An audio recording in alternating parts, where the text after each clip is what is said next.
আসা চলে যায়, আসা চলে যায়।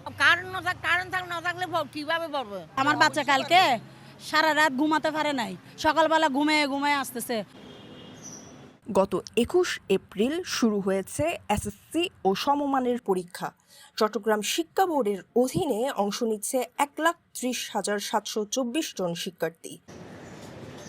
তবে বিপত্তি ঘটে দেশের চলমান জ্বালানি সংকটের কারণে সৃষ্ট তীব্র লোডশেডিংকে কেন্দ্র করে, যা এখন পরীক্ষার্থীদের নির্বিঘ্নে পরীক্ষা দেওয়ার পথে বড় বাধা হয়ে দাঁড়িয়েছে। অনেক ক্ষতি হচ্ছে। ১ ঘন্টা বিদ্যুৎ থাকে, ১ ঘন্টা চলে যায়, তাইলে এদের পড়ার মুভমেন্টটা ঠিক থাকে না।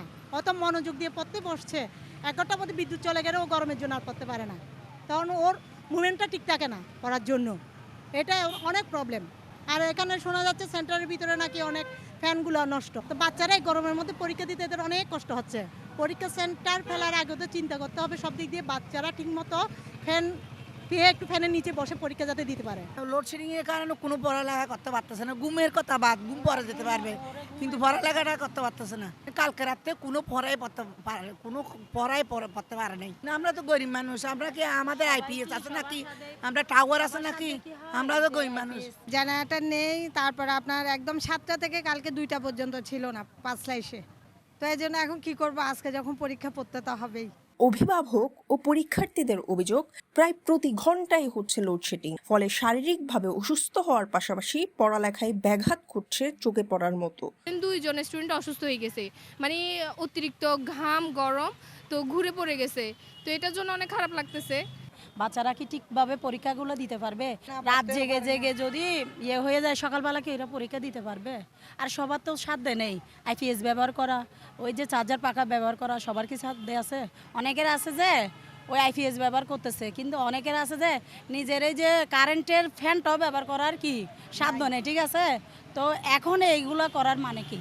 শুক্রবারও কারেন্ট ছিল না, গতকাল শনিবারও কারেন্ট টাইম কিন্তু ছিল না, টোটালি প্রিপারেশন নিতে পারতেছে না, বাচ্চারা অসুস্থ হয়ে যাচ্ছে। ইভেন আমাদের যিনি পরীক্ষার্থী ওনার কিন্তু জ্বর চলে আসছে।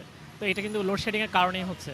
যে রাতের বেলা যখন কারেন্ট যায় তখন তো পড়াশোনা করতে অনেক সমস্যা হয়, আর অনেক গরমও পড়ে, আর গরমের মধ্যে পড়া তো একদমই সম্ভব না। যে রাতের বেলা পড়ার সময় মানে অনেক কষ্ট হয়, পড়তে প্রিপারেশন নিতে একটু কষ্টই হয় বলতে গেলে।